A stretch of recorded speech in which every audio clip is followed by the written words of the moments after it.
ఒకసారి జరిగితే పొరపాటు, రెండోసారి కూడా జరిగితే అలవాటు అవుతుంది.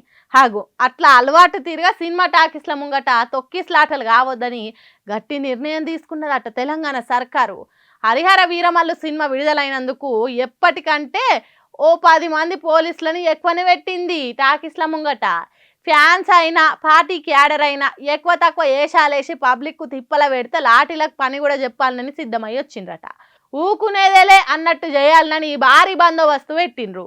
అప్పుడు పుష్ప సినిమాకి వచ్చి తొక్కిస్లాటల పానాలు పోగొట్టుకున్నది కదా రేవతి అనే ఓ అక్క. హాగో అందుకే చిన్నపిల్లలని ఎత్తుకొని సినిమాకి వచ్చిన ఓ పవన్ కళ్యాణ్ ఫ్యాన్ను వెనుకకు పంపిండ్రు. చిన్నపిల్లలని ఎత్తుకొని సినిమాకు వచ్చుడేందమ్మా, మంది ఎక్కువైతే ఏం జరుగుతుందో తెలియదా అన్నట్టు బెదిరించి ఇంటికి బొమ్మని కొట్టిండ్రట. హాగో ఎట్లా గులుక్కుంటా పోతుర్రో చూడుండ్రి.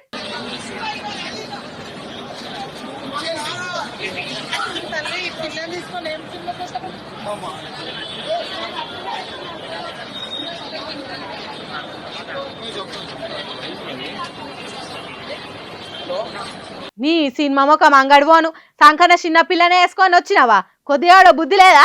వారం 10 రోజులు అయితే టీవీలకే వస్తున్న సినిమా. అంతగానం ఫస్ట్ రోజే ఫస్ట్ షో చూడాలనుకుంటే ఇంటికాడనే చిన్న పాపని ఎవరికన్నా అప్పచెప్పి రావాలి. అంతేగాని ఇట్లా ఎత్తుకొని వస్తే మొత్తుకునే కథ అవుతుందని తెలియదా? ఏం మనుషులమ్మా, కొద్దిగా కూడా ఆలోచన లేకుంటే చేస్తున్నారు అని తిడుతున్నారు ఈ వీడియో చూసిన జనాలు కూడా.